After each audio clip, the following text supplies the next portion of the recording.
അന്യപുരുഷന്മാരെ കാണുമ്പോ തലമറക്കാത്ത പെണ്ണാണവൾ. ഉസ്താദുമാരെ കാണുമ്പോ മാത്രം തലയിൽ തട്ടമിട്ടിട്ട് കാര്യമില്ല. അങ്ങനെ ചിന്തിച്ചിട്ടുണ്ട് ചില ആളുകൾ. ഉസ്താദുമാരെ കാണുമ്പോ പടച്ചോൻ എന്തൊരു ഈമാൻ.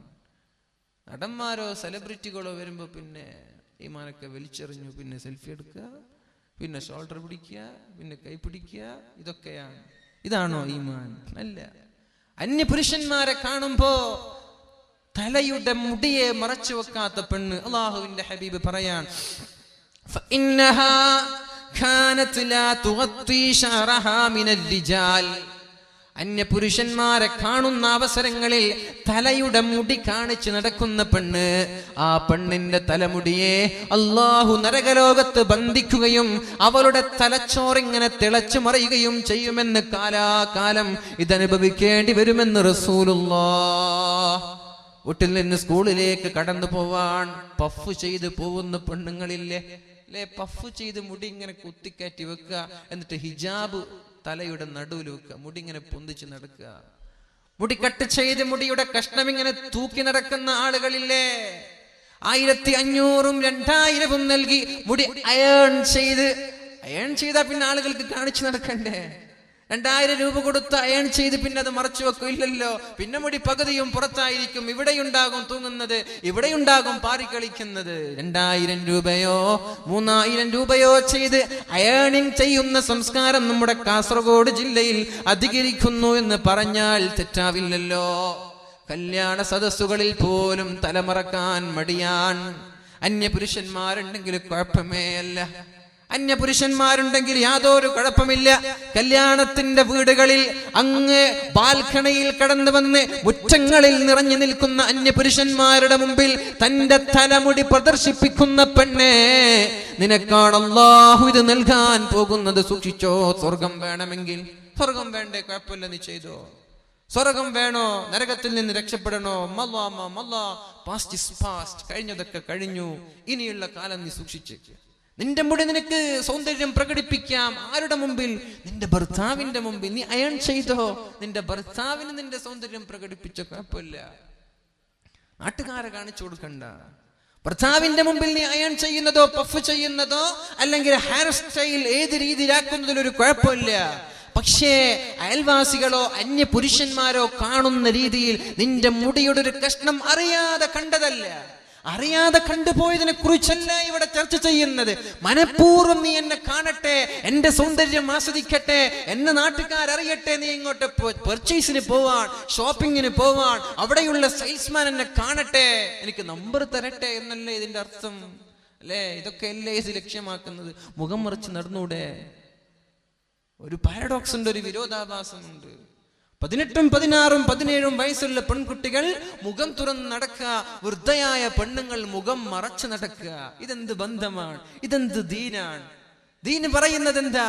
കണ്ടാൽ ആഗ്രഹിക്കപ്പെടാത്ത ഒരു പെണ്ണ്, ഒരാൾ കണ്ടാൽ വികാരം തോന്നാത്തൊരു വൃദ്ധയായ പെണ്ണിന് വേണമെങ്കിൽ മുഖം തുറക്കുന്നതിൽ കുഴപ്പമില്ല, അല്ലാത്തവരൊക്കെ മുഖം മറക്കണമെന്ന് പറഞ്ഞപ്പോ നമ്മുടെ കണ്ടാൽ ഒരാൾക്കും വികാരം തോന്നാത്ത ചുക്കിച്ചുളിഞ്ഞ മുഖമുള്ള ഉമ്മമാരങ്ങോട്ട് മറച്ചു നടക്കുക, സുന്ദരികളായ പെൺകുട്ടികളൊക്കെ മുഖം അങ്ങോട്ട് തുറന്നു നടക്കുക. ഇതല്ലേ നമ്മുടെ നാട്ടിൽ നടക്കുന്നത്?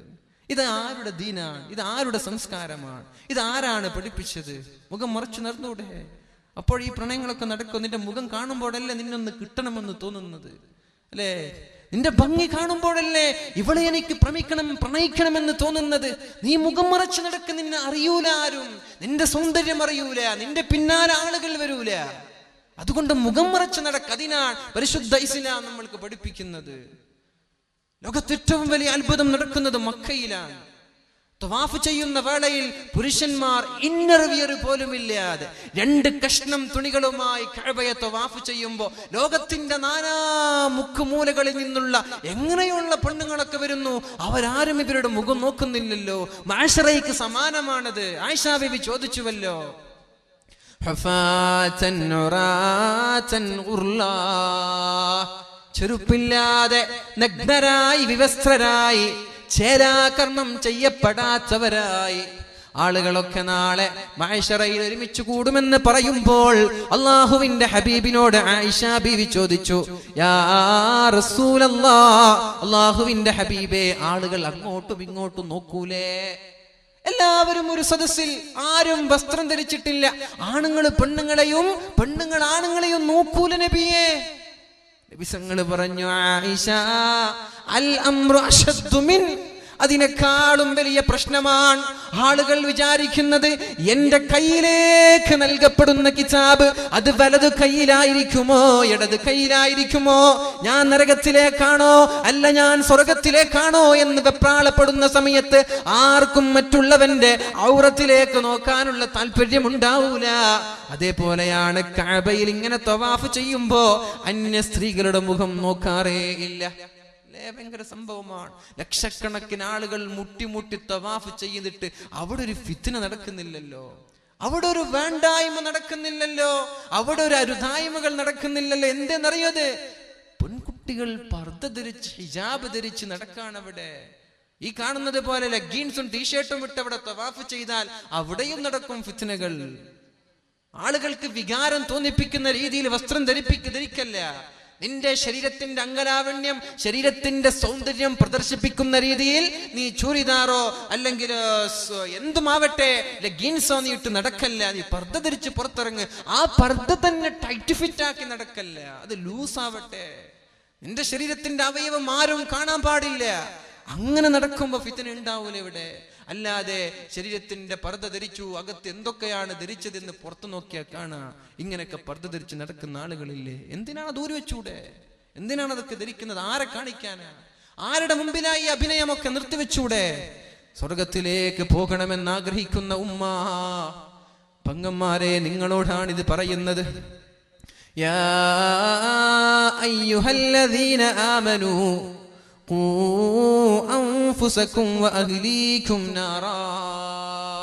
ഓ സത്യവിശ്വാസികളെ, നിങ്ങൾ നിങ്ങളുടെ ശരീരത്തെ നരകത്തിൽ നിന്ന് സൂക്ഷിക്കണം, പിന്നെ നിങ്ങളുടെ കുടുംബങ്ങളെയും നരകത്തിൽ കടക്കാതെ സൂക്ഷിക്കണമെന്ന ആയത്തിറങ്ങിയപ്പോൾ ഒരു സ്വഹാബി ബോധം കെട്ട് നിലത്ത് വീണു. നമ്മൾക്ക് എന്തെങ്കിലും മാറ്റം വന്ന് ഈ ആയത്ത് കേട്ടിട്ട് ഉണ്ടോ? ഈ ആയത്ത് കേട്ടപ്പോഴേക്കും സ്വഹാബി ബോധം കെട്ട് നിലത്ത് വീണുന്ന അല്ലാഹുവിന്റെ ഹബീബായ റസൂലുള്ളാഹ് അവിടെ കിടന്നിങ്ങനെ പടക്കുകയാണ്. നബി തങ്ങൾ തന്റെ ചെവിയെ ആ ചെറുപ്പക്കാരന്റെ ചുണ്ടിലങ്ങോട്ട് വെച്ചു നോക്കിയപ്പോൾ ആ ചെറുപ്പക്കാരൻ പറയുന്നുണ്ട്, യാ റസൂലല്ലാഹ്, എന്റെ ശരീരത്തെ നരകത്തിൽ നിന്ന് എനിക്ക് സൂക്ഷിക്കാം, പക്ഷെ എന്റെ ഭാര്യയെ ഞാൻ എങ്ങനെയാണ് സൂക്ഷിക്കുന്നത്? എന്റെ മക്കളുടെ കാര്യം ഞാൻ എങ്ങനെയാണ് ചെയ്യുന്നത്? മക്കളെയും ഭാര്യയെയും നരകത്തിൽ നിന്ന് കാക്കണമെന്നല്ലേ പരിശുദ്ധ ഖുർആൻ പറയുന്നത്? ഭാര്യയെയും മക്കളെയും നരകത്തിൽ നിന്ന് സൂക്ഷിക്കാതെ ചെറുപ്പക്കാരാ, നമ്മൾക്കും സ്വർഗത്തിലേക്ക് പോകാൻ പറ്റൂല എന്നല്ല പറയുന്നത് എന്ന് പറഞ്ഞുകൊണ്ട് അട്ടഹസിച്ച് മരിച്ചു പോവുകയാണ് സ്വഹാബി. അല്ലാഹുവിന്റെ ഹബീബ് പറഞ്ഞു, ദഖലൽ ജന്ന, നീ പറയൂ ലാ ഇലാഹ ഇല്ലല്ലാഹ്.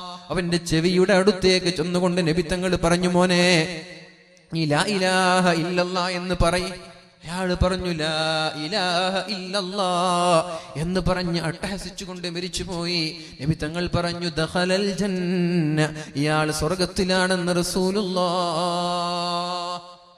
കുടുംബത്തെ സൂക്ഷിക്കണം, സ്വന്തം തടി സ്വന്തം കാര്യം ചിന്താ നടക്കൂല. നമ്മളെല്ലാം നമ്മുടെ വീട്ടുകാർ രക്ഷപ്പെടണം, നമ്മുടെ ഭാര്യ രക്ഷപ്പെടണം, നമ്മുടെ മക്കൾ രക്ഷപ്പെടണം, എങ്കിലേ നമ്മൾക്ക് രക്ഷപ്പെടാൻ പറ്റൂ. അല്ലാഹു രക്ഷപ്പെടുത്തട്ടെ. അല്ലാഹു നമ്മുടെ മക്കളെ സ്വാലിഹ്യങ്ങളിൽ പെടുത്തട്ടെ. അല്ലാഹു നമ്മളെയും സ്വാലിഹ്യങ്ങളിൽ പെടുത്തട്ടെ. അപ്പൊ ഞാൻ പറഞ്ഞു വന്നത്, നമ്മുടെ മക്കളോ നമ്മുടെ പെങ്ങളോ നമ്മുടെ ഭാര്യയോ തലമറക്കാതെ മുടി അന്യ പുരുഷന്മാർക്ക് കാണുന്ന രീതിയിൽ വെളിവാക്കി നടക്കുന്നുണ്ടെങ്കിൽ ഉത്തരവാദി വീട്ടുകാരനാണ്. ആ വീട്ടിൽ ഭാര്യയാണെങ്കിൽ അവന്റെ ഭർത്താവാണ്, മകളാണെങ്കിൽ അവരുടെ ഉപ്പയാണ്, അവരുടെ ആങ്ങളമാരാണ്. നിങ്ങളോട് ചോദ്യമുണ്ട്, ഇവരോട് മാത്രമല്ല. അതുകൊണ്ട് അങ്ങനെ വീട്ടിൽ നിന്ന് പുറത്തിറങ്ങുമ്പോൾ വിളിച്ചിട്ട് ഇങ്ങോട്ട് വാടി എന്ന് പറഞ്ഞിട്ട് മുടി മറച്ചിട്ട് പുറത്തിറങ്ങാൻ പാടുള്ളൂ എന്ന് പറയാനുള്ള ചെങ്കൂറ്റം നമ്മൾക്ക് വേണം. ഇല്ലെങ്കിൽ നമ്മൾ ആണ് എന്ന് പറഞ്ഞിട്ട് നടന്നിട്ട് കാര്യമുണ്ടോ? മീശ വന്നത് കൊണ്ടാണാവില്ലല്ലോ. അതുകൊണ്ട് പൊന്നു സഹോദര, നമ്മുടെ വീട്ടിൽ നിന്ന് പുറത്തിറങ്ങുന്ന പെണ്ണ് അവൾ മുടി മറച്ചിട്ടുണ്ടോ എന്ന് നമ്മൾ ശ്രദ്ധിക്കുക. അല്ലാഹു തൗഫീഖ് ചെയ്യട്ടെ. പിന്നെ പെണ്ണുങ്ങൾ ഇതൊക്കെ ഒരു വാശിയോടെ ഇതൊക്കെ നടക്കട്ടെ, നിങ്ങളാരാ പറയാം, എൻ്റെ ഇഷ്ടം പോലെ ഞാൻ ജീവിക്കും എന്നാണ് നിങ്ങൾക്ക് പറയാനുണ്ടെങ്കിൽ കുഴപ്പമില്ല, നിങ്ങൾ ജീവിച്ചോളൂ, നിങ്ങളുടെ ജീവിതം നിങ്ങൾക്ക് വിട്ടുതരാൻ. സ്വർഗത്തിൽ പോകണമെന്ന് ആഗ്രഹിക്കുന്ന പെണ്ണുങ്ങളോടും പെങ്ങന്മാരോടും മക്കളോടും ഉമ്മമാരോടുമാണ് ഈ വിഷയം ഇവിടെ ചർച്ച ചെയ്യുന്നത്. രണ്ടാമത്തെ കാര്യം വറഅയ്തു ഇംറഅതൻ മുഅല്ലഖതൻ ബിലിസാനിഹാ വൽഹമീമു യുസബ്ബു അലൈഹാ വൽഹമീമു യുസബ്ബു ഫീ ഹൽഖിഹാ. അല്ലാഹുവിന്റെ ഹബീബ് കരയാനുള്ള കാരണമാണ് ഇവിടെ വിശദീകരിക്കുന്നത്. അലിയേ, ഇസ്രാഇന്റെ രാത്രിയിൽ ഞാൻ രാപ്രയാണം നടത്തിക്കൊണ്ടിരിക്കുമ്പോൾ നരകത്തിൽ മറ്റൊരു പെണ്ണിനെ എനിക്ക് കാണാൻ സാധിച്ചു. ആരാണ് ആ പെണ്ണ്? മുഅല്ലഖതൻ ബിലിസാനിഹാ, അവളുടെ നാവിനെ അല്ലാഹു പിടിച്ചു ബന്ധിച്ചു വെച്ചിട്ടുണ്ട്. അവളുടെ നാവിനെ അല്ലാഹു കെട്ടിവെച്ചിട്ടുണ്ട്. നരകത്തിലാണ് കെട്ടിവെച്ചിട്ടുള്ളത്. വൽഹമീമു യുസബ്ബു ഫീ ഹൽഖിഹാ, അവളുടെ തൊണ്ടയിലേക്ക് അല്ലാഹു ശക്തമായ ചൂടുള്ള ചീഞ്ചലങ്ങൾ ഒഴിച്ചു കൊടുക്കുന്നുണ്ട്. മഅദല്ലാഹ്, അല്ലാഹു നമ്മളെ രക്ഷപ്പെടുത്തട്ടെ. ഇതൊക്കെ കഴിഞ്ഞു പോയ സംഭവങ്ങളല്ല, ഇന്ന് നടക്കുന്ന നമ്മുടെ പെണ്ണുങ്ങളുടെയൊക്കെ സംഭവം. അവർക്കുള്ള ശിക്ഷ അല്ലാഹു മുൻകൂട്ടി കാണിച്ചു കൊടുക്കാൻ. എന്തിനെന്നറിയാതെ, ഇത് കണ്ടിട്ടെങ്കിലും നമ്മുടെ മക്കള് മാറട്ടെ, ഇത് കേട്ടിട്ടുണ്ടെങ്കിലും നമ്മുടെ മക്കളിൽ ഒരു മാറ്റം വരട്ടെ എന്ന് കരുതി അള്ളാഹുവിന്റെ ഹബീബിന് പഠിപ്പിച്ചു കൊടുക്കാൻ. നാവിനെ പിടിച്ചു കെട്ടി അവളുടെ തൊണ്ടക്കുഴിയിലേക്ക് ശക്തമായ ചൂടുള്ള ചീഞ്ചലങ്ങൾ അള്ളാഹു ഒഴിക്കുകയാണ്, മാലാക്കമാർ ഒഴിക്കുകയാണ്. മദിനബിയേ മതി, എന്താണ് ഈ പെണ്ണ് ചെയ്ത കുറ്റമെന്ന് പറഞ്ഞു തരുമോ റസൂലേ? ഉപ്പാ ഒന്ന് പറഞ്ഞു തരുമോ എന്ന് ഫാത്തിമ റളിയല്ലാഹു അൻഹാ നബി തങ്ങളെ പറയാൻ തുടങ്ങി. അൽ മുഅല്ലഖതു ബിലിസാനിഹാ, നാവിനെ ബന്ധിച്ചു വെച്ച് അവളുടെ തൊണ്ടക്കുഴിയിലേക്ക് ചീഞ്ചലങ്ങളെ അല്ലാഹു ഒഴിച്ചു കൊടുക്കുന്നത് ഏത് പെണ്ണിനെന്നറിയോ? കാനത്ത് തുഅ്ദി സൗജഹാ, ഭർത്താവിനെ ബുദ്ധിമുട്ടിക്കുന്ന പെണ്ണായിരുന്നു അത്, ഭർത്താവിനെ വിഷമിപ്പിക്കുന്ന പെണ്ണായിരുന്നു അത്. ജോലി കഴിഞ്ഞ് ജോലിയുടെ ഭാരം സഹിക്കാൻ കഴിയാതെ വീട്ടിലേക്ക് കടന്നു വന്നു. ഒന്ന് സുഖമായി കിടന്നുറങ്ങാനുള്ള നീയത്തോടെ കടന്നു വരുന്ന ഭാര്യ വന്ന ഭർത്താവിന്റെ മുഖം നോക്കി പരാതിയുടെ പ്രളയം ഒഴുക്കുന്ന പെണ്ണേ, നിനക്കാണ് അല്ലാഹു ശിക്ഷ നൽകുന്നത്. ജോലിയുടെ ക്ഷീണമൊക്കെ കഴിഞ്ഞൊന്ന് ഉറങ്ങട്ടെ, കിടന്നുറങ്ങട്ടെ, ഒന്ന് സ്വസ്ഥമായി ജീവിക്കട്ടെ എന്ന് കരുതി വീട്ടിലേക്ക് വരുമ്പോഴേക്കും വീട്ടിൽ നിന്ന് ഭാര്യ തുടങ്ങി പരാതികളുടെ പ്രളയങ്ങൾ, പരാതിയോട് പരാതി. ഞാൻ അത് പറഞ്ഞിട്ട് നിങ്ങൾ ചെയ്തില്ലല്ലോ, ഞാൻ വിളിച്ചിട്ട് ഫോൺ എടുത്തില്ലല്ലോ, അല്ലെങ്കിൽ എനിക്ക് ഫോൺ വിളിച്ചില്ലല്ലോ, അങ്ങനെ 100 കൂട്ടം പരാതികൾ. ഒരു പരാതി പെട്ടിയായി നീ മാറല്ല. കുറച്ചൊക്കെ അഡ്ജസ്റ്റ്മെന്റ് വേണ്ടേ? കുറച്ചൊക്കെ നമ്മൾ കണ്ടറിയണ്ടേ? വിഷമങ്ങളൊക്കെ നമ്മൾ കുറച്ചൊക്കെ സഹിക്കണ്ടേ? ഈ സഹിക്കാതെ എങ്ങനെയാണ് സ്വർഗം ലഭിക്കുക? വിഷമങ്ങൾ ഉണ്ടാകുമ്പോൾ ക്ഷമിക്കാനുള്ള ശരീരമുണ്ടോ? പ്രയാസങ്ങൾ ഉണ്ടാകുമ്പോൾ, ടെൻഷൻ ഉണ്ടാകുമ്പോൾ വേവലാതിപ്പെടാതെ, കുറ്റപ്പെടുത്താതെ, ഇതൊക്കെ അള്ളാഹുവിന്റെ കൽപ്പനയാണല്ലോ, ഇതൊക്കെ അള്ളാഹുവിന്റെ തീരുമാനമാണല്ലോ, ഞാൻ സഹിക്കട്ടെ എന്ന് പറഞ്ഞ് സഹിച്ചാലേ അള്ളാഹു സ്വർഗം നൽകുകയുള്ളൂ. അള്ളാഹുവിന്റെ ഹബീബ് പറയാൻ, കാനത്ത് തുഅ്ദി സൗജഹാ, ഭർത്താവിനെ ബുദ്ധിമുട്ടിക്കുന്ന പെണ്ണേ, നിനക്ക് സ്വർഗം നീ സ്വപ്നം കാണണ്ട. 2 മാസത്തെ അവധിക്ക് വേണ്ടി ഗൾഫിൽ നിന്ന് നാട്ടിലേക്ക് വന്നതാണ്. പക്ഷേ 2 ആഴ്ച കഴിയുമ്പോഴേക്കും നാടുമടുത്തു, നാട്ടിലെ ഗൾഫിലേക്ക് തന്നെ തിരിച്ചുപോയി. എന്തേ പ്രശ്നം? ഇവളുടെ അടുത്ത് എനിക്ക് ജീവിക്കാൻ പറ്റൂല, ഇവളുടെ അടുത്ത് എനിക്ക് ജീവിക്കാൻ പറ്റൂല. 2 ആഴ്ച ആകുമ്പോഴേക്കും എടുക്കാൻ തുടങ്ങി. അടിപിടി കൂടാൻ, ആവശ്യമില്ലാത്ത പ്രശ്നങ്ങൾ ഉണ്ടാക്കാൻ. ഒരാവശ്യമില്ല പ്രശ്നങ്ങൾ ഉണ്ടാക്കേണ്ട, ആവശ്യമില്ലാത്ത ആണുങ്ങൾ സ്വപ്നത്തിന് പോലും ചിന്തിക്കാത്ത കാര്യം വെച്ചിട്ടാ ഭാര്യമാർ കുറ്റപ്പെടുത്തുക. അങ്ങനല്ലേ? അങ്ങനെ വീണ്ടും ഗൾഫിലേക്ക് തന്നെ തിരിച്ചുപോയി. ഇയാൾക്ക് എന്ത് ജീവിതമാണ്? ഇയാളുടെ പൈസ കൊണ്ട് നീ സുഖിക്കുന്നുണ്ട്, ഇയാൾ അയച്ചു തരുന്ന കറൻസികൾ കൊണ്ട് നീ അടിച്ചു പൊളിക്കുന്നുണ്ട്. നിനക്ക് ഇവിടെ ജീവിതം, അയാളവിടെ കഷ്ടപ്പെടുന്നത് നീ കണ്ടറിഞ്ഞോ? ഉംറക്ക് പോയപ്പോ നമ്മുടെ നാടിന്റെ തൊട്ടപ്പുറത്തുള്ള ഒരു നാട്ടിലൊരു ചെറുപ്പക്കാരൻ എനിക്ക് കാണാൻ സാധിച്ചു. ഹൗസ് ഡ്രൈവറാണ്. ഹൗസ് ഡ്രൈവറാണ്, പാവമാണ്. എന്നിട്ട് എന്നോട് പറഞ്ഞു, ഉസ്താദ് നിങ്ങൾ എവിടെയാണ്? ഞാൻ എവിടേക്ക് വരാം, പാവമാണ്. ഞാൻ പറഞ്ഞു, ഇന്ന സ്ഥലത്തുണ്ട്. നോക്കുമ്പോൾ ഒരുപാട് ദൂരമാണ്. ഞാൻ അവിടെ വന്നാൽ അറബിയുടെ ശകാരം കേൾക്കേണ്ടി വരും.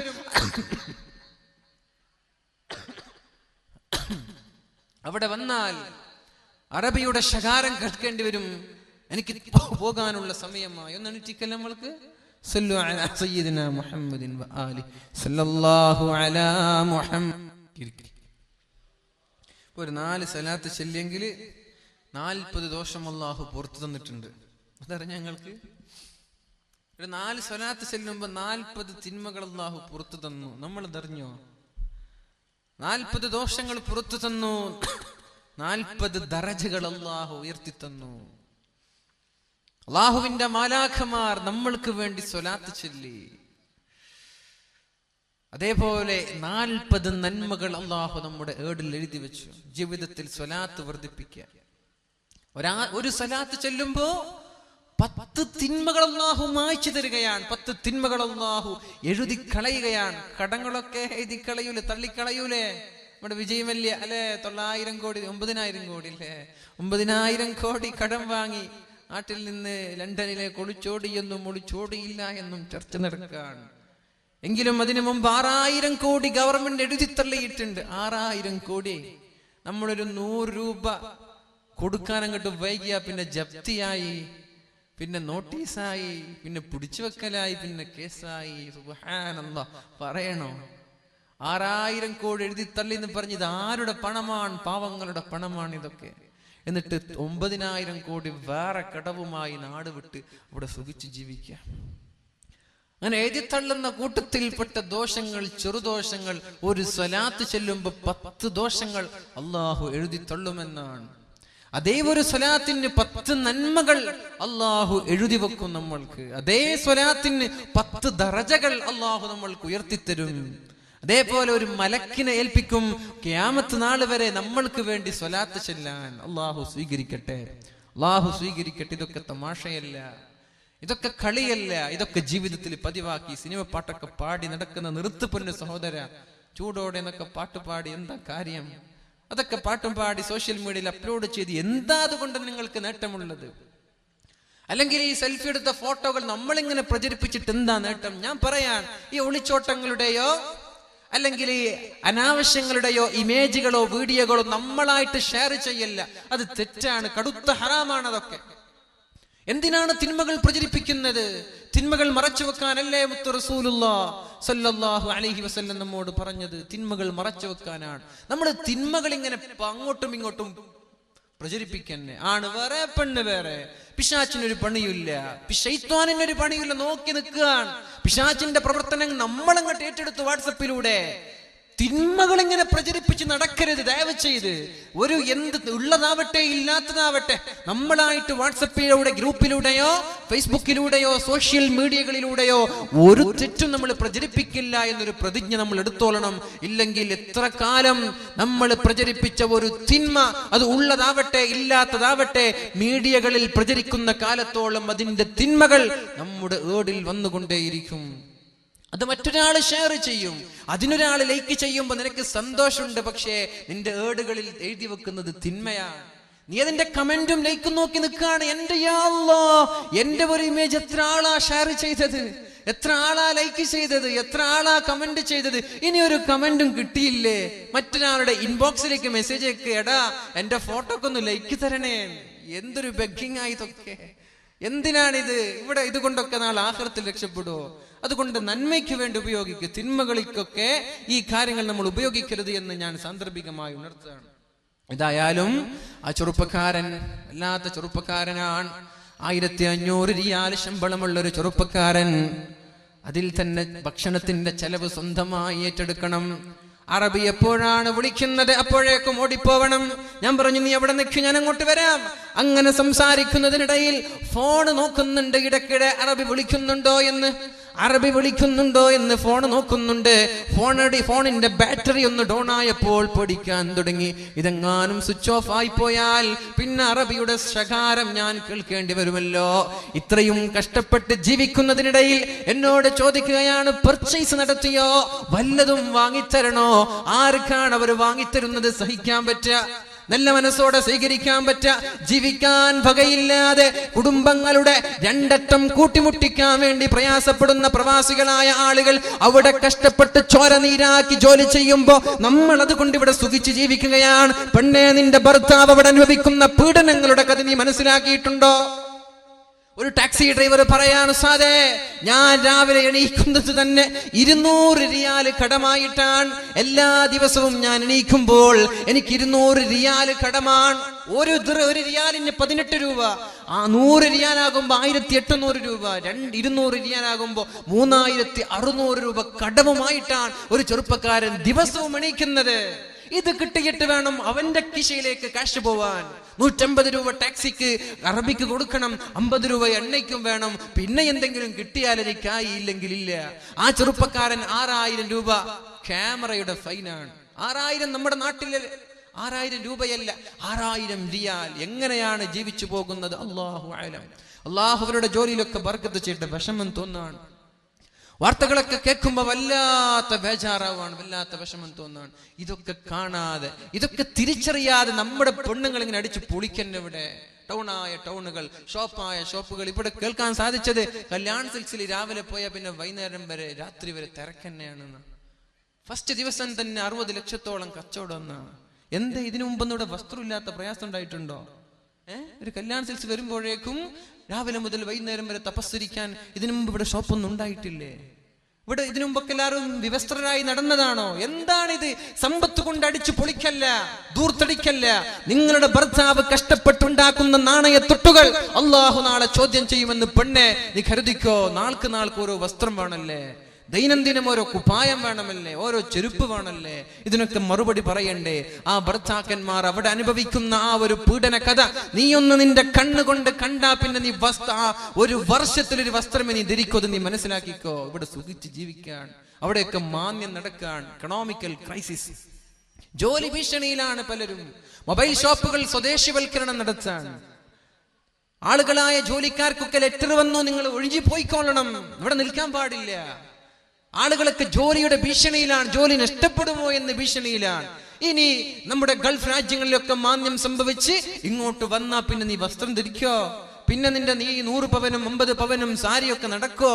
അതുകൊണ്ടൊന്ന് കൺട്രോൾ ചെയ്യേ, ചെലവഴിക്കുമ്പോ കൺട്രോൾ ചെയ്യേ. വെള്ളത്തിന്റെ കഥ പറയണ്ടല്ലോ. വെള്ളമില്ല, മാർച്ച് മാസമേ ആയിട്ടുള്ളൂ. ഏപ്രിൽ മെയ് 2 മാസം ഇനി ശക്തമായ ചൂട് വരാനുണ്ട്. വെള്ളമില്ല, എവിടെ നോക്കിയാലും വെള്ളമില്ല. നമ്മളിങ്ങനെ ദൂർത്തടിച്ച് വെള്ളം തീർക്കന്നെ. പണ്ട് കാലങ്ങളിൽ 5 പേര് കുടിക്കുന്ന വെള്ളമാണ് ഇന്ന് ഒരാൾക്കൊരു പാത്രം കഴുകാൻ ഉപയോഗിക്കുന്നത്. നമ്മളിത് മനസ്സിലാക്കിയിട്ടുണ്ടോ? ഒരു കിണ്ടി കൊണ്ടോ ഒരു കപ്പ് കൊണ്ടോ ഒരു കൂജ കൊണ്ടോ കുടിച്ചിരുന്ന നമ്മുടെ പഴയകാല ഉപ്പമാർ ഇന്നോ പൈപ്പ് ഇങ്ങനെ തിരിച്ചു വെക്കുക, എന്നിട്ട് അങ്ങോട്ടും ഇങ്ങോട്ടും തിരിച്ചും മറിച്ചും കഴുകന്നെ. 200 ലിറ്റർ 400 ലിറ്റർ 1000 ലിറ്റർ ഒക്കെ ഒരു ദിവസത്തിൽ വെള്ളം ഉപയോഗിച്ച് തീർക്കുക. പൊന്നു സഹോദരി, ഒരു ദിവസം കഴിഞ്ഞു, ഒരു മാസം കഴിഞ്ഞു വെള്ളമില്ലാതെ വന്നാൽ എന്ത് ചെയ്യാൻ പറ്റും നമ്മൾക്ക്? ശാസ്ത്രജ്ഞന്മാർ 2 ഓക്സിജനും ഹൈഡ്രജനും കൂടിയാൽ H2O അല്ലെ, വാട്ടർ എന്ന് പറഞ്ഞാൽ H2O. 2 ഹൈഡ്രജനും 1 ഓക്സിജനും കൂടിയാ വെള്ളം ഉണ്ടാക്കാം. ഇതുവരെ വെള്ളം ഉണ്ടാക്കിയോ? വെള്ളം ഉണ്ടായത് 2 ഹൈഡ്രജനും 1 ഓക്സിജനും കൂടിയിട്ടാണെന്ന് ശാസ്ത്രം പറയുന്നു. പക്ഷേ ഈ 2 ഹൈഡ്രജനും ഓക്സിജനും കൂട്ടി എവിടെയെങ്കിലും വെള്ളം ഉണ്ടാക്കി ചരിത്രം നിങ്ങൾ കേട്ടോ? വെള്ളം വലിയ വിഷയമാണ്, സൂക്ഷിക്കുക. അല്ലാഹു തൗഫീഖ് ചെയ്യട്ടെ. അപ്പൊ ഞാൻ പറഞ്ഞു വരുന്നത്, പ്രവാസികളുടെ വിഷമം മനസ്സിലാക്കാതെ ഇവിടെ ദൂർത്തടിച്ച് ജീവിക്കല്ല. അതേപോലെ ചില സഹോദരങ്ങൾ ഇവിടെ നിന്ന് ഹൗസ് ഡ്രൈവറിന്റെ വിസ എടുത്ത് പോവാ, എന്നിട്ട് മാസത്തിൽ 1000 രൂപ അറബിക്ക് അങ്ങോട്ട് കൊടുക്കുക. എവിടെയെങ്കിലും ജോലി ചെയ്ത് 1000 റിയാൽ അറബിക്ക് കൊടുക്കുകയാണ്. 3-4 മാസമായി ശമ്പളമില്ലാതെ കഷ്ടപ്പെടുന്ന ആളുകൾ എന്നോട് പറഞ്ഞു, ഞാൻ ഈ ജോലി ഒഴിവാക്കി പോവാൻ. 1500 റിയാലുള്ളൊരു ചെറുപ്പക്കാരൻ പറയാ, ഞാൻ ഈ ജോലി ഒഴിവാക്കി പോവാൻ, ഇതൊന്നും തികയുന്നില്ല. അങ്ങനെ ഒഴിവാക്കി പോകുമ്പോ എന്നോടൊരു ചങ്ങാതി വന്നിട്ട് പറഞ്ഞു, എനിക്ക് തരുമോ നിങ്ങളുടെ ആ ജോലി എന്ന്. ഞാൻ പറഞ്ഞു, എന്തിന് 1500? അപ്പൊ അയാൾ പറഞ്ഞു 1500 മാസത്തിൽ കിട്ടുമല്ലോ, എനിക്ക് 4 മാസമായിട്ട് ശമ്പളമേ കിട്ടിയിട്ടില്ല. ആഴ്ചയിൽ ഒരു 100 റിയാൽ തരും, പിന്നെ രണ്ടാമത് ചോദിക്കുമ്പോൾ പറയും കഴിഞ്ഞ ആഴ്ച തന്നതല്ലേ എന്ന്. ഇങ്ങനെയൊക്കെ കഷ്ടപ്പെട്ട് ചോരനീരാക്കി വിയർപ്പൊലിപ്പിച്ച് ജീവിക്കുന്ന എത്രയോ പാവങ്ങളായ പ്രവാസികൾ, അവരെ നമ്മൾക്ക് കണ്ടില്ലെന്ന് നടിക്കാൻ പറ്റുമോ? അള്ളാഹു അവരുടെ ജോലിയിലൊക്കെ ബർക്കത്ത് ചെയ്യട്ടെ. അള്ളാഹു അവരുടെ ജോലിയിലൊക്കെ ബർക്കത്ത് ചെയ്യുന്നിട്ടും അവരുടെ സ്നേഹം വല്ലാത്ത സ്നേഹമാണ്. ഞങ്ങൾക്ക് വേണ്ടി പർച്ചേസ് ചെയ്ത് തരിക, ഞങ്ങൾക്ക് വസ്തുക്കൾ വാങ്ങിച്ചു തരിക, നമ്മളെ കാണാൻ വേണ്ടി ഓടി വരിക. അള്ളാഹു അവർക്ക് ബർക്കത്ത് ചെയ്യട്ടെ, അവരുടെ പ്രയാസങ്ങളൊക്കെ അള്ളാഹു തീർത്തു കൊടുക്കട്ടെ. അതുകൊണ്ട് പൊന്നു സഹോദരിമാരെ, ഇതൊക്കെ നമ്മൾ തിരിച്ചറിയാതെ ജീവിച്ചാൽ നമ്മൾക്ക് വരാനുള്ളത് അപകടമാണ്.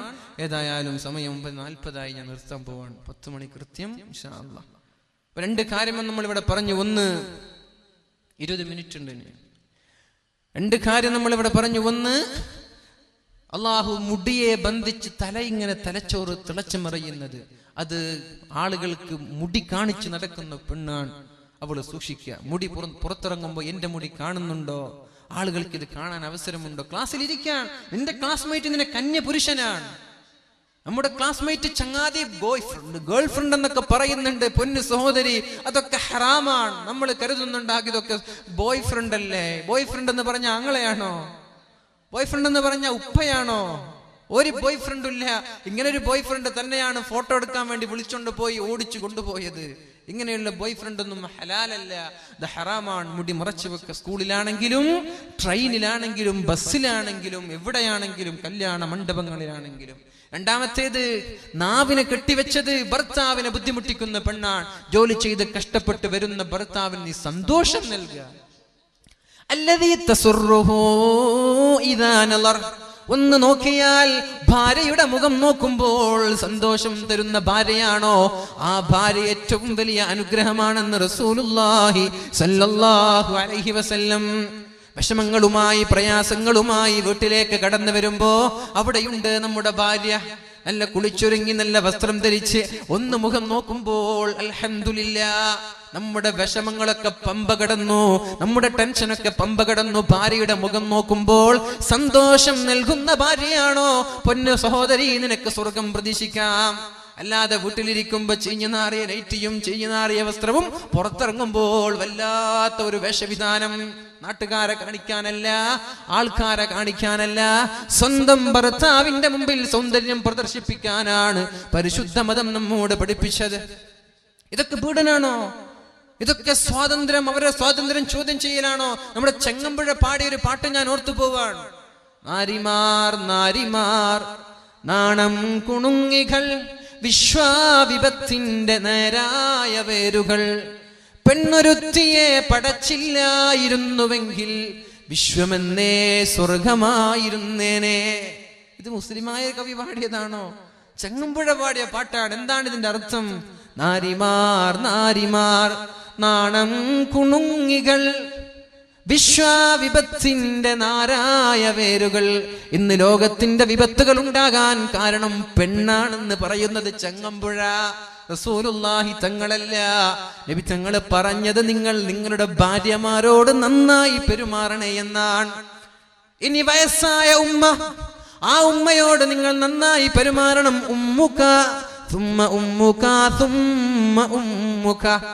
ഒന്നാമതും രണ്ടാമതും മൂന്നാമതും നീ നന്നായി പെരുമാറേണ്ടത് നിന്റെ ഉമ്മയോടാണ്, പിന്നെയാണ് ഉപ്പയോട്. എവിടെ നോക്കിയാലും ഇസ്ലാം പെണ്ണിന് സ്വാതന്ത്ര്യം നൽകിയിട്ടേ ഉള്ളൂ. എന്നിട്ട് പറയാൻ, പെണ്ണൊരുത്തിയെ പടച്ചില്ലായിരുന്നുവെങ്കിൽ വിശ്വമെന്നേ സ്വർഗമായിരുന്നേനെ. ഒരു പെണ്ണിനെ ലോകത്ത് പടച്ചില്ലായിരുന്നുവെങ്കിൽ നമ്മുടെ ലോകം സ്വർഗമാകുമായിരുന്നു എന്ന് നമ്മളിതൊന്നും അംഗീകരിക്കുന്നില്ലേ? പെണ്ണുങ്ങൾ വെറും വൈകാരിക താല്പര്യങ്ങൾക്ക് വേണ്ടി മാത്രം ഉപയോഗിക്കേണ്ട ആളുകളല്ല. അത് ചില ആളുകൾ അങ്ങനെ പറയുന്നുണ്ട്. ഇസ്ലാം അങ്ങനെയല്ല. ഷേക്സ്പിയർ പറഞ്ഞുവല്ലോ, ഫ്രൈൽറ്റി തൈ നൈം ഈസ് വുമൺ. ചാപല്യമേ നിന്റെ പേരോ സ്ത്രീ. ചാപല്യം എന്ന പെണ്ണിനെ വിളിച്ചത് തന്നെ ഷേക്സ്പിയർ, ഇംഗ്ലീഷ് സാഹിത്യത്തിന്റെ കുലപതിയാണ്. ഇതൊക്കെ കണ്ടിട്ടും ഇസ്ലാമിന്റെ എതിരെ തലക്ക് കയറാ. ഇസ്ലാമാണ് ഇവർക്ക് സ്വാതന്ത്ര്യം നൽകിയത്. ജനിക്കാൻ പോലും സ്വാതന്ത്ര്യമില്ലാതെ ജനിച്ച മക്കളെ കുഴിച്ചു മൂടിയിരുന്ന ഒരു കാലത്തേക്ക് നബി തങ്ങൾ പറഞ്ഞു, ഇദാ ബുശ്ശിറ അഹദുഹും ബിൽ ഉൻസാ ളല്ല വജ്ഹുഹു മുസ്വദ്ദൻ വഹുവ കളീം. യതവാറാ മിനൽ ഖൗമി മിൻ സൂഇ മാ ബുശ്ശിറ ബി. ഒരു പെണ്ണ് ജനിച്ചു എന്ന് അറിയുമ്പോ നാട്ടുകാരുടെ മുമ്പിൽ കാണാതെ ഒളിച്ചൊളിച്ച് നടക്കുക, പമ്മി നടക്കുക. എനിക്ക് പെൺകുട്ടിയാണ് ജനിച്ചത്, പിന്നെ ടൗണിൽ പോകൂല, പിന്നെ ബസ് സ്റ്റാൻഡിൽ പോകൂല, പിന്നെ ഒളിച്ചു നടക്കുക. പിന്നെ അവസരം കിട്ടുമ്പോ ഈ പെണ്ണിനെ കുഴിച്ചു മൂടി എന്നാലേ ഇവന് പുറത്തിറങ്ങൂ. ഇങ്ങനെയുള്ള ഒരു കാലത്ത് നോക്കി നബി തങ്ങൾ പറഞ്ഞു, മൻ ആല ജാരിയത്തൈൻ, 2 പെൺകുട്ടികളെ വളർത്തി അവളെ കല്യാണം കഴിച്ചു കൊടുത്തു, ഞാനും അവനും സ്വർഗത്തിൽ ഇത്രത്തോളം അടുത്തിരിക്കുമെന്ന്. ലാ തഖ്തുലൂ ഔലാദകും ഖശിയത ഇംലാഖ്. ദാരിദ്ര്യം ഭയന്നുകൊണ്ട് നിങ്ങൾ നിങ്ങളുടെ മക്കളെ കുഴിച്ചു മൂടല്ല. നിങ്ങൾക്കും നിങ്ങളുടെ മക്കൾക്കും ഭക്ഷണം തരുന്നത് ഞാനാണെന്നും പഠിപ്പിച്ചത് പരിശുദ്ധ ഇസ്ലാമാണ്. അതുകൊണ്ട് പെണ്ണെ, ഇസ്ലാം നൽകുന്ന സ്വാതന്ത്ര്യം ഒരു മതവും ഒരു പെണ്ണിനും നൽകിയിട്ടില്ല. പിന്നെ നിന്നോട് പർദ്ദ ധരിക്കാൻ പറഞ്ഞത് എന്തേ? മുഖം മറച്ച് നടക്കാൻ പറഞ്ഞത് എന്തേ? അത് വേറെന്തെങ്കിലും ആവശ്യത്തിനാണോ? അല്ല, നിന്റെ സേഫ്റ്റി, നിന്റെ സുരക്ഷ. നീ പവിത്രമാണ്, നീ വല്ലാത്ത സംഭവമാണ്. അതുകൊണ്ട് നീ അങ്ങോട്ട് ആളുകൾ പീഡിപ്പിക്കുന്ന ഒരു ചരക്ക് വസ്തുവായി മാറാൻ പാടില്ല. നിനക്കൊരു ചാരിറ്റി ഉണ്ട്, ചാസ്റ്റിറ്റി ഉണ്ട്, നിനക്കൊരു പവിത്രതയുണ്ട്, നീ അത് സൂക്ഷിക്കുക. അതുകൊണ്ട് നീ പൊതിഞ്ഞ് നടക്കല്ലേ. ഒരു മിഠായി പൊതിഞ്ഞു വീണ മിഠായി ഉണ്ട്, പുതിയപ്പെടാത്ത മിഠായി വീണ് കിടക്കുന്നുണ്ട്. ഏതാ നമ്മൾ പെറുക്കിയെടുക്കുക? 2 എടുക്കാൻ പാടില്ലേ? വീണ് കിട്ടുന്നൊന്നും എടുക്കാൻ പാടില്ലേ?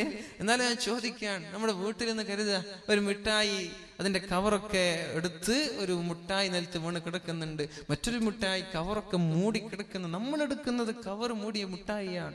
അല്ലാത്തതിൽ ഈച്ച പൊതിഞ്ഞിട്ടുണ്ടാകും, ഉറുമ്പുകൾ പൊതിഞ്ഞിട്ടുണ്ടാകും. അതേപോലെ ഈച്ചകളും ഉറുമ്പുകളും ഞരമ്പ് രോഗികളും നിന്നെ പൊതിയാൻ പാടില്ല. നീ സേവായിരിക്കണം എന്ന ലക്ഷ്യമാണ് പരിശുദ്ധ ഇസ്ലാമിനുള്ളത്. അള്ളാഹു നിലനിർത്തി തരട്ടെ. അള്ളാഹു ആ ബോധം നമ്മൾക്കൊക്കെ നൽകുമാറാവട്ടെ. അതിനു വേണ്ടിയാണ് ഈ ഭൗതിക കലാലയങ്ങളിലൊക്കെ പഠിപ്പിക്കുന്നതിന് പകരം എത്രയോ മതസ്ഥാപനങ്ങളുണ്ട്. പഠിപ്പിച്ചുകൂടെ? വഫിയ കോഴ്സുകളുണ്ട് നമ്മുടെ പെൺമക്കൾക്ക്.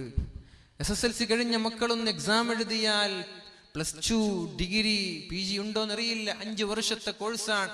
അവിടെ നല്ലൊരു ഉസ്താദ്, മൊയിലാർച്ചി എന്ന് നമ്മൾക്ക് പറയാം, നല്ലൊരു ഉസ്താദത്തായി, നല്ലൊരു ടീച്ചറായി അവൾ വരികയാണ്. ദീനീബോധമുണ്ട്, മതബോധമുണ്ട്. പഠിപ്പിച്ചുകൂടെ? ഈ വെറും മംഗലാപുരത്തേക്ക് രാവിലെ ട്രെയിനിൽ കയറി പോവുക, അവിടെ നടക്കുന്നതൊന്നും ഞാൻ പറയുന്നില്ല. എന്നിട്ട് എവിടെയൊക്കെയോ പഠിപ്പിക്കുക, ലക്ഷങ്ങൾ ചെലവഴിക്കുക. ഇതുകൊണ്ട് എന്തെങ്കിലും നേട്ടം ദുനിയാവിലുണ്ടോ? അല്ല ആഖിറത്തിലുണ്ടോ? ഇല്ല. അതുകൊണ്ട് നമ്മൾ എന്ത് ചെയ്യാ? ദുനിയാവിലും ആഖിറത്തിലും നേട്ടമുണ്ടാവാൻ നമ്മുടെ മക്കളെ നമ്മൾ ദീനി കോഴ്സുകൾ നൽകിക്കൂടെ? പെണ്ണുങ്ങൾക്ക് വഫിയ കോഴ്സുകളുണ്ട്, ദാറുൽ ഹുദയുടെ കീഴിലുള്ള സഹ്റവി കോഴ്സുകളുണ്ട്. ഇവിടെയൊക്കെ പഠിപ്പിച്ചുകൂടെ? നല്ല ദീനി ബോധമുള്ള ഉസ്താദുമാരായിട്ട് മക്കൾ വരട്ടെ. മസ്അല പറയുന്ന പെണ്ണുങ്ങൾക്ക് ക്ലാസ് എടുക്കാൻ പറ്റുന്ന മക്കളായി നമ്മുടെ മക്കൾ മാറട്ടെ. ആൺമക്കളെയാണെങ്കിൽ ഹുദവി കോഴ്സുകളുണ്ട്. മാലിക് ദിനാർ ഇസ്ലാമിൽ അക്കാദമിയിൽ പഠിച്ച ആളാണ് ഞാൻ. തലങ്കരയിൽ സ്ഥിതി ചെയ്യുന്ന എൻ്റെ സുഹൃത്തുണ്ട് ഇവിടെ, ഇർഷാദ് ഹുദവി, അതേപോലെ മുഫീദ് ഹുദവി, അങ്ങനെ കുറെ ആളുകളുണ്ട് ഇവിടെ. മാലിക് ദിനാർ ഇസ്ലാമിക് അക്കാദമിയിൽ 10 വർഷം പഠിച്ചു. പിന്നെ 2 വർഷം PG പഠനത്തിന് വേണ്ടി മലപ്പുറത്ത് ചെമ്മാടിയിലുള്ള ദാറുൽ ഹുദ ഇസ്ലാമിക് യൂണിവേഴ്സിറ്റിയിൽ പഠിച്ച ആളുകളാണ്. പഠിപ്പിച്ചുകൂടെ നമ്മൾക്കൊക്കെ? 5 വയസ്സുള്ള കുട്ടികൾ മദ്രസ കഴിഞ്ഞാൽ അവർക്കൊന്ന് ജസ്റ്റ് ഒന്ന് ഇന്റർവ്യൂ അറ്റൻഡ് ചെയ്യാം. നമ്മൾ പാസ്സായാൽ പിന്നെ നിങ്ങൾക്ക് തലച്ചോടില്ലല്ലോ. 12 വർഷം അതങ്ങോട്ട് പോയിക്കോളും. നിങ്ങൾക്ക് എന്തെങ്കിലും തലച്ചോടുണ്ടോ? എന്തെങ്കിലും ചെലവുണ്ടോ? ഇവിടെയാണെങ്കിലോ ഒരു ഇംഗ്ലീഷ് മീഡിയം 1ാം ക്ലാസ് പഠിപ്പിക്കണമെങ്കിൽ 25,000 രൂപ വർഷത്തില്. അതും നമ്മൾ ആലോചിക്കണം. പടച്ചോനെ, സ്കൂളിൽ പോയിട്ട് മര്യാദയ്ക്ക് പഠിക്കുന്നുണ്ടോ? മര്യാദയ്ക്ക് തിരിച്ചു വരുമോ? അല്ലെങ്കിൽ എന്തെങ്കിലും ആക്സിഡന്റ് നടക്കുമോ? അല്ലെങ്കിൽ ആരെങ്കിലും തട്ടിക്കൊണ്ട് പോവോ? SSLC ആകുമ്പോഴേക്കും 40ഉം 50ഉമായി നമ്മുടെ സ്കൂളിന്റെ തുകകൾ. ഇതൊന്നും തലച്ചോടില്ലാതെ, ഒരു ചെലവുമില്ലാതെ ദീനും മതവും ഉൾക്കൊള്ളിച്ച് നമ്മൾക്ക് പഠിപ്പിക്കാൻ ഇംഗ്ലീഷ് ഉണ്ട്, ഉറുദു ഉണ്ട്, അറബിയുണ്ട്, മലയാളമുണ്ട്, ഡിഗ്രി ഉണ്ട്, PG ഉണ്ട്, കണക്കുകളുണ്ട്, മാത്സ് ഉണ്ട്, സയൻസ് ഉണ്ട്, കിതാബുകളുണ്ട്, ഹദീസുകളുണ്ട്, ഖുർആനുണ്ട്. പഠിപ്പിച്ചുകൂടെ? നമ്മുടെ കാലിന്റെ തുമ്പിൽ, കാലിന്റെ വിരൽ ചുവട്ടിൽ ഇഷ്ടം പോലെ കൂണുപോലെ മത ഭൗതിക സമന്വയ സ്ഥാപനങ്ങൾ മലബാർ ഇസ്ലാമിക് അക്കാദമി കോംപ്ലക്സ് ഉണ്ട് ചട്ടഞ്ചാലിൽ. ഇതൊക്കെ ഉണ്ടാകുമ്പോൾ നമ്മൾ ഇങ്ങോട്ട് ദുനിയാവിന്റെ പിന്നാലെ പോയി, ഭൗതികതയുടെ പിന്നാലെ പോയി, മക്കൾക്ക് ദീനൊന്നും തിരിഞ്ഞില്ല. പിന്നെ പൊട്ട് ധരിച്ചാൽ എന്താ, തലയിൽ തട്ടം ധരിച്ചാൽ എന്താ? ഇല്ല, അതൊന്നും കുഴപ്പമില്ല, എനിക്ക് എൻ്റെ കാമുകം മതി എന്ന് ഒളിച്ചോടി ഇല്ലെങ്കിൽ അത്ഭുതമുള്ളൂ. അതുകൊണ്ട് ഇൻഷാ അല്ലാഹ് ഇങ്ങനെയുള്ള ദീനി ബോധമുള്ള മക്കളാക്കി നമ്മുടെ മക്കളെ മാറ്റുക. മൂന്നാമതായി റസൂലുള്ളാഹി സ്വല്ലല്ലാഹു അലൈഹി വസല്ലം കാണുന്നത് വറഅയ്തു ഇംറഅതൻ മുഅല്ലഖതൻ ബിസദിഹാ, അവളുടെ നിതംബങ്ങളെ, അവളുടെ മുലയെ അല്ലാഹു തആല നരകത്തിൽ ഇങ്ങനെ പിടിച്ചു കെട്ടി വെച്ചിട്ടുണ്ട്. വമുഅല്ലഖതൻ ബിസദിഹാ, അവളുടെ ചെസ്റ്റിനെ, അവളുടെ ബ്രസ്റ്റിനെ അല്ലാഹു തആല നാളെ നരകത്തിൽ കെട്ടിവെച്ചിട്ടുണ്ട്. ഫാത്തിമ ബീവി ചോദിച്ചു, യാ റസൂലല്ലാഹ്, ആരാണ് ആ പെണ്ണ് എന്ന് പറഞ്ഞു തരുമോ? നിതംബങ്ങളെ നരകത്തിൽ ഇങ്ങനെ കെട്ടിവെച്ച് അല്ലാഹു ശിക്ഷിക്കുന്ന പെണ്ണാരാണെന്ന് പറഞ്ഞു തരുമോ നബിയെ എന്ന് ചോദിക്കുമ്പോൾ അല്ലാഹുവിന്റെ റസൂൽ സല്ലല്ലാഹു അലൈഹി വസല്ലം പറഞ്ഞു കൊടുത്തു, അൽ മുഅല്ലഖതു ബിസദീഹാ, മാറിടങ്ങളെ പിടിച്ചു കെട്ടിയ പെണ്ണാരാണെന്നറിയോ?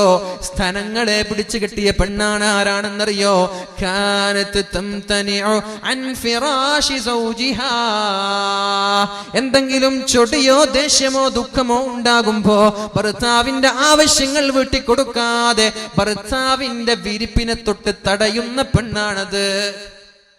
ഭർത്താവിന്റെ ആവശ്യങ്ങളോ വാക്കുകളോ വിലകൽപ്പിക്കാതെ ഭർത്താവിനോട് പിണങ്ങി കിടന്നുറങ്ങുന്ന പെണ്ണെ, അല്ലാഹു നാളെ നിനക്കും സ്വർഗം നൽകാൻ പോകുന്നില്ല. കഴിഞ്ഞു പോയതൊക്കെ നീ മറന്നേക്ക്, അല്ലാഹുവിനോട് തൗബ ചെയ്ത് ഭർത്താവിനോട് മാപ്പ് ചോദിച്ച് മടങ്ങ്. ഇൻഷാ അല്ലാഹ് ഇനിയുള്ള കാലം ഞാൻ അങ്ങനെ ഒരു തെറ്റ് ചെയ്യില്ല, എന്റെ ഭാഗത്ത് നിന്ന് അങ്ങനെ ഒന്നും ഉണ്ടാവില്ല എന്ന് നമ്മൾക്ക് പ്രതിജ്ഞ എടുത്തുകൂടെ? ഭർത്താവിനോട് പിണങ്ങി കിടന്നുറങ്ങുന്ന പെണ്ണ്, ഭർത്താവിനോട് പിണങ്ങി സ്വന്തം വീട്ടിൽ നിന്ന് ഭർത്താവിന്റെ വീട്ടിലേക്ക് വരാതെ ആഴ്ചകളോളം മാസങ്ങളോളം സമ്മതമില്ലാതെ അവിടെ തന്നെ താമസിക്കുന്ന പെണ്ണ്, അല്ലെങ്കിൽ രണ്ടുപേരും ഒരു ബെഡിൽ തന്നെയാണ് കിടക്കുന്നത്, ഒന്നങ്ങോട്ട് നോക്കുന്നുണ്ട്, മറ്റൊന്നങ്ങോട്ട് നോക്കി പിണങ്ങി കിടന്നുറങ്ങുകയാണ്. ഭർത്താവിന്റെ സമ്മതമില്ലാതെ ഭർത്താവിനെ വെറുപ്പിച്ചുകൊണ്ട് ദേഷ്യപ്പെട്ടുകൊണ്ട് ഭർത്താവിന്റെ ശാരീരിക ആവശ്യങ്ങൾക്ക് നീ വഴങ്ങാതെ കിടന്നുറങ്ങിയാൽ അല്ലാഹു നാളെ നിന്റെ നിതംബങ്ങളെ, നിന്റെ സ്തനങ്ങളെ, നിന്റെ മാറിടങ്ങളെ നാളെ നരകലോകത്ത് ബന്ധിച്ചുകൊണ്ട് നിന്നെ ശിക്ഷിക്കുമെന്ന് റസൂലുള്ളാഹ്. നമ്മൾ പെടരുത്, ഇങ്ങനെയുള്ള തെറ്റുകളിലോ കുറ്റങ്ങളിലോ നമ്മൾ അകപ്പെടാൻ പാടില്ല. അല്ലാഹു നമ്മൾക്ക് ബോധം നൽകട്ടെ, കഴിഞ്ഞു പോയ പാപങ്ങൾ അല്ലാഹു പുറത്തു തരുമാറാവട്ടെ. നാലാമതൊരു പെണ്ണ്, അല്ലാഹുവിന്റെ ഹബീബ് കരയാൻ, എങ്ങനെ കരയാതിരിക്കും?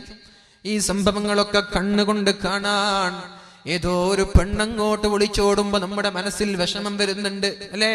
നമ്മുടെ മക്കളല്ല, നമ്മുടെ കുടുംബമല്ല, ഒരു മുസ്ലിമായി പോയതിന്റെ പേരിൽ ഞങ്ങൾക്ക് പോലും ദുഃഖം സഹിക്കാൻ പറ്റുന്നില്ല. അങ്ങനെ ഒരു വാർത്ത ഞങ്ങൾക്ക് വായിക്കാനുള്ള ത്രാണിയില്ലാത്ത എത്രയോ ചെറുപ്പക്കാർ നമ്മുടെ കൂട്ടത്തിലുണ്ട്. അങ്ങനെ ഒരു വാർത്ത എനിക്ക് അക്കല്ല, എനിക്കത് വായിക്കാനുള്ള ചെങ്കൂറ്റമില്ല, അതിനുള്ള ത്രാണിയിൽ എനിക്ക് വിഷമമാണ്. അത് കണ്ടാ പിന്നെ എനിക്ക് 2 ദിവസം ഉറക്കു വരൂല. എന്ത് വാർത്തയാണിത്? മറ്റൊരുത്തന്റെ കൂടെ ഒളിച്ചോടി എന്നൊരു വാർത്ത വായിക്കാൻ പോലും ധൈര്യമില്ലാത്ത ചെറുപ്പക്കാരുണ്ട്. മക്കളാണോ അല്ല, ഭാര്യയാണോ അല്ല, കുടുംബമാണോ അല്ല, ഒരു മുസ്ലിമത്തായതിന്റെ പേരിൽ എങ്കിലാ ഉമ്മയ്ക്കും ഉപ്പയ്ക്കും കുടുംബങ്ങൾക്കുള്ള വിഷമം പറയണോ? അതുകൊണ്ട് ഇൻഷാ അല്ലാഹ് നമ്മുടെ ഭാഗത്ത് നിന്ന് തെറ്റ് വരരുത്, നമ്മുടെ ഭാഗത്ത് നിന്ന് പാളിച്ചകളോ വീഴ്ചകളോ വരാൻ പാടില്ല.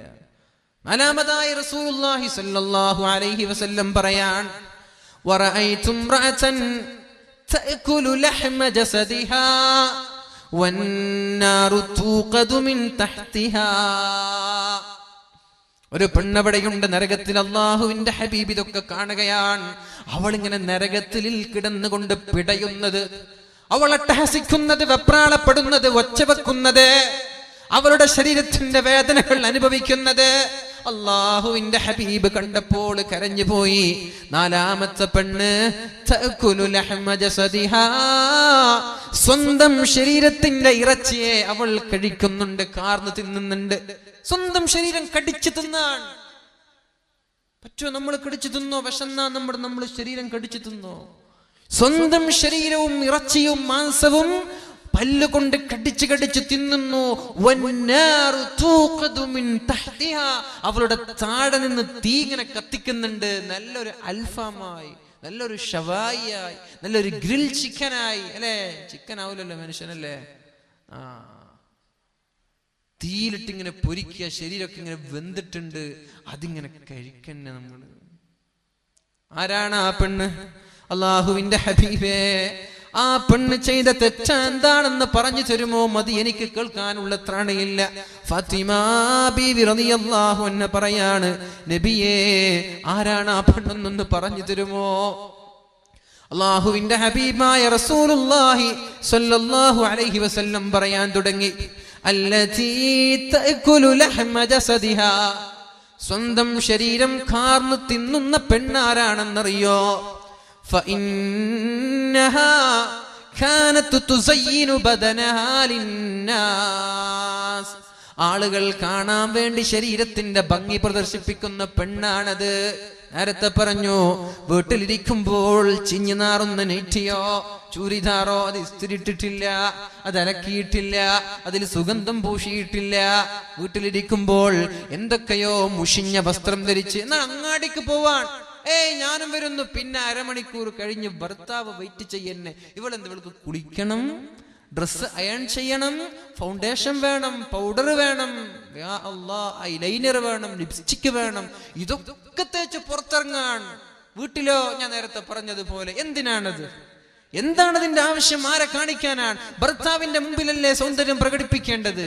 നീ എങ്ങനെ ചെയ്യുന്നുവെങ്കിൽ ജോലി കഴിഞ്ഞോ, ഗൾഫിൽ നിന്നോ നാട്ടിൽ നിന്നോ ജോലി കഴിഞ്ഞ് വീട്ടിലേക്ക് ഭർത്താവ് വരുന്നു എന്നറിയുമ്പോ നിനക്ക് കുളിക്കാം, അയൺ ചെയ്ത വസ്ത്രം ധരിക്കാം, സുഗന്ധം പൂശാം, ഒരു കുഴപ്പമില്ല. നീ അങ്ങാടിക്ക് പോകുന്നു എന്ന് പറയുമ്പോ ഒരു പ്രത്യേകം ഒരു ചമഞ്ഞൊരുങ്ങൽ. എന്താണ് അതിന്റെ അർത്ഥം? കല്യാണത്തിന് പോകുന്നു എന്ന് പറയുമ്പോ പ്രത്യേകം ഒരു ചമഞ്ഞൊരുങ്ങൽ. മയ്യത്ത് കാണാൻ വേണ്ടി പോകുമ്പോൾ വരെ പൗഡർ ഇടാതെ പെണ്ണിന് പുറത്തിറങ്ങാൻ പറ്റുന്നില്ല. ഇത് നടക്കുന്നില്ലേ? ഇത് ആരെ കാണിക്കാനായി ഭംഗിയാവും? നമ്മുടെ ബ്രേക്ക്ഫാസ്റ്റ് എന്ന് പറഞ്ഞാൽ ബ്രെയിനിലേക്ക് പോകുന്ന ഫുഡാണത്, ഭക്ഷണമാണ്. രാജാവിനെ പോലെ കഴിക്കേണ്ട ഭക്ഷണമാണ് ബ്രേക്ക്ഫാസ്റ്റ്. അതൊഴിവാക്കാൻ പാടില്ല, മന്ദബുദ്ധിയാകും. പിന്നെ നീ SSLCക്ക് പുസ്തകം പിടിച്ച് റൂം നിറയെ വീട് നിറയെ നടന്ന് പഠിച്ചിട്ട് കാര്യമില്ല. എന്തേ? നീ നിന്റെ സൗന്ദര്യം വർദ്ധിപ്പിക്കാനുള്ള തിരക്കിൽ നാസ്ത കഴിക്കാൻ നിനക്ക് മറന്നുപോയി. അപ്പോഴേക്കും നിന്റെ ബ്രെയിനിന് തകരാറ് സംഭവിച്ചു. പിന്നെ നീ പുസ്തകം പഠിച്ചിട്ട് കാര്യമില്ല, പഠിയൂല.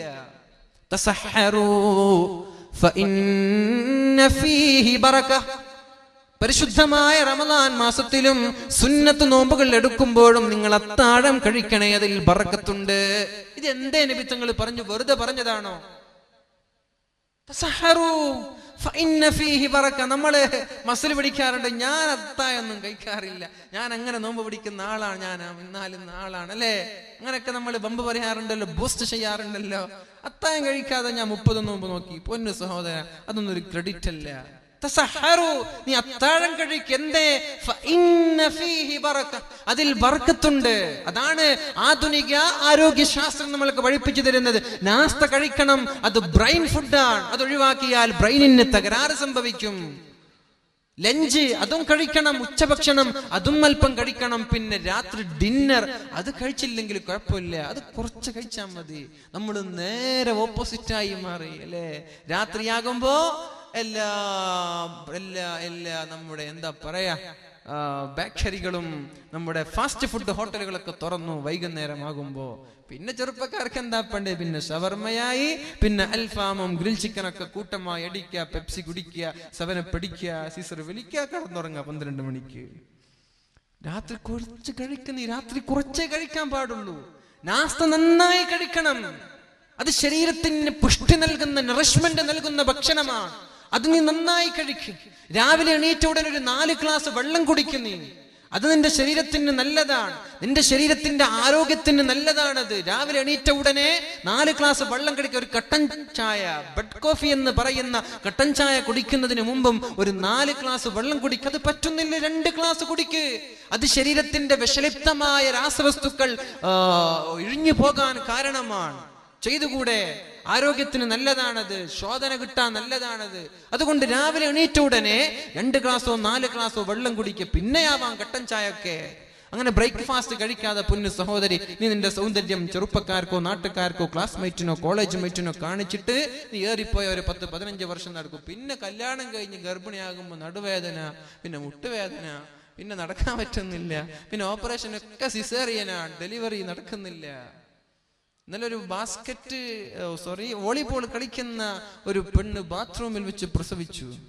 എന്നിട്ട് എന്ത് ചെയ്തു എന്നറിയോ? ആ കുഞ്ഞിനെ ഒരു കുറ്റിക്കാട്ടിൽ വലിച്ചെറിഞ്ഞു. പെണ്ണ് കളിക്കാൻ പോയി. നമ്മുടെ പെണ്ണുങ്ങളോ പ്രസവിച്ചിട്ട് 2 മാസം കിടക്കാതെ എണീക്കാൻ പറ്റുമോ?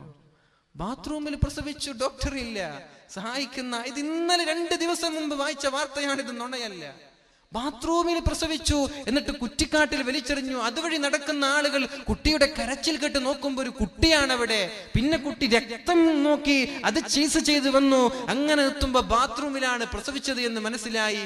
ഉമ്മയെയും പിടിച്ചു, ഉമ്മയെ കൊണ്ടുപോയി. ഉമ്മ വോളിബോൾ കളിക്കുകയാണ്.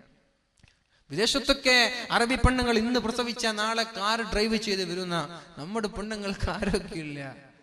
പ്രത്യേകിച്ച് നമ്മുടെ ഭക്ഷണത്തിന്റെ ശൈലി തന്നെ വളരെ ഡേഞ്ചറസ് ആണ്, അപകടമാണ്. എരിവും പുളിവും ഷുഗറും ഇതൊക്കെ വരാണ്. തുർക്കിക്കാരൊക്കെ ഭക്ഷണം കഴിക്കുന്നത് കണ്ട നമ്മൾ നെട്ടിപ്പോകും. ബ്രെഡ്, ജാം ഇതൊക്കെ കഴിച്ചാണ് ടർക്കിഷ് ആളുകൾ. അവർക്കൊന്നും രോഗം വരാറില്ലെന്ന്. അവിടെയൊക്കെ ഹോസ്പിറ്റൽ കുറവാണ്. ഹെൽത്തി ബോഡിയാണ്, നല്ല ആരോഗ്യമുള്ള ശരീരമാണ്. നമ്മൾ ഈ എരിവും പുളിവും എത്ര ഭക്ഷണത്തിന് ടേസ്റ്റ് കൂടുന്നുണ്ടോ അത്രയും രോഗം വരാൻ കാരണമാണെന്നാണ്. അതുകൊണ്ട് ഞാൻ പറയുന്നത്, എന്റെ ശബ്ദം ശ്രവിക്കുന്ന മധുര 17കാരികൾ, കോളേജ് കുമാരികൾ, ഇവരോട് ഞാൻ പറയാൻ, നിങ്ങൾ സ്കൂളിൽ പോയിക്കോ, മുഖം മറച്ചു പോ. പർദ്ദ ധരിച്ച് മുഖം മറച്ചു പോയാൽ പിന്നെ പൗഡറിന്റെ ആവശ്യമുണ്ടോ? ഐലൈനറുടെ ആവശ്യമുണ്ടോ? നാസ്ത ഒഴിവാക്കേണ്ട ആവശ്യമുണ്ടോ? നാസ്ത ഏതായാലും കഴിക്കൂല, എന്നാൽ ലഞ്ച് കൊണ്ടുപോകും, അതുമില്ല. രാവിലെ ഇന്നലെ രാത്രി കഴിച്ചതാണ്, പിന്നെ വൈകുന്നേരമോ രാത്രിയോ വീട്ടിൽ നിന്ന് കഴിക്കുക. മന്ദബുദ്ധിയുണ്ടാകും, ബുദ്ധിയുടെ ശക്തി കുറയും. പെണ്ണെ, അതൊന്നും ചെയ്യല്ല. നന്നായി ബ്രേക്ക്ഫാസ്റ്റ് കഴിക്കണം, നന്നായി ലഞ്ച് കഴിക്കണം. നിന്റെ രാത്രി ഭക്ഷണം അല്പം കുറച്ചാലും കുഴപ്പമില്ല. റസൂലുള്ളാഹി സ്വല്ലല്ലാഹു അലൈഹി വസല്ലം, ഞാൻ നിർത്താണ്, അല്ലാഹുവിന്റെ ഹബീബായ റസൂലുള്ളാഹി സ്വല്ലല്ലാഹു അലൈഹി വസല്ലം പറയുന്നുണ്ട്, അല്ലതീ തഅകുലു ലഹമ ജസദിഹാ, സ്വന്തം ശരീരത്തെ കാർന്ന് തിന്നുന്ന പെണ്ണാരാണെന്ന് നിനക്കറിയുമോ? ഫഇന്നഹാ കാനത് തുസയ്യിനു ബദനഹാ ലിന്നാസ്, ആളുകൾ കാണാൻ വേണ്ടി ശരീരത്തിന്റെ ഭംഗി പ്രദർശിപ്പിച്ച് നടക്കുന്ന പെണ്ണാണത്. ലെഗിൻസ് ഇട്ട് പുറത്തിറങ്ങുന്ന പെണ്ണാണത്. ബനിയൻ ക്ലോത്ത്സ് അല്ലെ, ബനിയൻ ക്ലോത്ത്സ് ഉള്ള പർദ്ദ, ടീഷർട്ട്, പിന്നെ ടോപ്പ്, ഇതൊക്കെ ധരിച്ച് പുറത്തിറങ്ങുക. പൊന്നു സഹോദരന്മാരെ, ഉപ്പമാരെ, ഉമ്മമാരെ, നിങ്ങളാണ് ഈ വസ്ത്രം വാങ്ങിച്ചു കൊടുക്കുന്നത്. ഇവർക്ക് മാത്രമല്ലേ ഈ തെറ്റുള്ളത്, ഇത് വാങ്ങിച്ചു കൊടുക്കുന്ന ഉപ്പമാരും ഉത്തരവാദിയാണ്. ഇത് വാങ്ങിച്ചു കൊടുക്കുന്ന ആങ്ങളമാരും ഭർത്താക്കന്മാരും ഉമ്മമാരും ഉത്തരവാദിയാണ്. വീട്ടിൽ നിന്ന് അങ്ങനെ ഒരു ലെഗിൻസ് വീട്ടിൽ നിന്ന് പുറത്തിറങ്ങേണ്ട ഡ്രസ്സല്ലത്, അത് അകത്ത് ധരിക്കേണ്ട ഡ്രസ്, നൈറ്റ് ഡ്രസ്സാണത്. അത് അകത്ത് ധരിക്കേണ്ട വസ്ത്രമാണ്. നമ്മളതിനെ പുറത്തിട്ട് നടക്കുക. പിന്നെ ടോപ്പിന്റെ കട്ടിങ് അല്പം മുകളിലായ പിന്നെ പറയണോ? പൊന്നു സഹോദരൊക്കെ ആർക്ക് കാണിക്കാൻ വേണ്ടി? ശരീരം മറച്ച് പർദ്ദ ധരിച്ച് നടക്ക്, മുഖം മറച്ച് നടക്ക്. ഒരു ഫിത്നയോ ഒരു പ്രശ്നമോ നമ്മുടെ നാട്ടിൽ നടക്കൂല, ഒരു പ്രണയവും നടക്കൂല. നിന്റെ മുഖത്തിന്റെ ഭംഗി കാണുമ്പോൾ നിന്റെ പിന്നാലെ വരും. നിന്റെ മുഖം കണ്ടില്ലെങ്കിൽ ആരെങ്കിലും നിന്റെ പിന്നാലെ വരുമോ? പിന്നെ നിന്റെ സമയം, കല്യാണത്തിന്റെ ആലോചന വരുമ്പോ ഒരു ഭർത്താവിന് നിന്നെ നോക്കാനുള്ള അനുവാദം തരുന്നുണ്ട് എന്ന് മാത്രമല്ല, സുന്നത്താണ്. കല്യാണ സമയങ്ങളിൽ പെണ്ണിനെ നോക്കുന്നത് സുന്നത്താണ്. അതെങ്ങനെ? വിദ്യാനഗറിൽ ഗവൺമെന്റ് കോളേജ് വിടുമ്പോ ബൈക്കുമെടുത്തു പോയി ബസ് സ്റ്റാൻഡിൽ ഇരുന്നിട്ട് നോക്കലല്ലത്.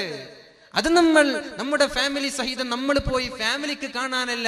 കല്യാണം കഴിക്കുന്ന ചെറുക്കന് പെണ്ണിനെ നോക്കിയാൽ ഒരു സുന്നത്തായി എഴുതി വെച്ചു. പെണ്ണിനെ ഇഷ്ടപ്പെട്ടില്ല, പിന്നെ അടുത്ത പെണ്ണ് നോക്കാൻ പോയി, കാണാൻ പോയി, അതും ഒരു സുന്നത്തായി എഴുതി വെച്ചു. ഇഷ്ടപ്പെട്ടില്ല, നീ ഒരു 100 പെണ്ണ് കണ്ടാലും 100 സുന്നത്തായി ഇവിടെ വെക്കാൻ. ഇനി സുന്നത്ത് കൂട്ടാൻ ആ പണി ചെയ്യല്ലേ. സുന്നത്ത് വേറെയും ഒരുപാടുണ്ട്. ഇനിയിപ്പോ അങ്ങനെയൊക്കെ ചെയ്യാൻ നിൽക്കല്ല, അതൊക്കെ ശാപമാണ്. നമ്മുടെ ഗൾഫുകാർക്ക് പൊതുവെ ഉണ്ടാകുന്ന ഒരു പ്രശ്നമാണ്. അവിടെ ഗൾഫിലുള്ള ഫിലിപ്പീൻസും കിട്ടിയ ആളുകളൊക്കെ നോക്കി നമ്മുടെ നാട്ടിലുള്ള പെണ്ണുങ്ങളെ കണ്ടാൽ അവർക്ക് തൃപ്തിയാവുന്നില്ല.